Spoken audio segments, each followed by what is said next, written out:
So here it is. It looks like a regular Oreck XL vacuum cleaner, just like we've always had before. But this one, for some reason, makes an awful smell. Every time you run it, even for a few minutes, it'll start smelling something awful. Check the belt.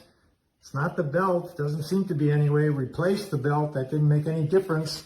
So I think it has to be something in the motor inside here.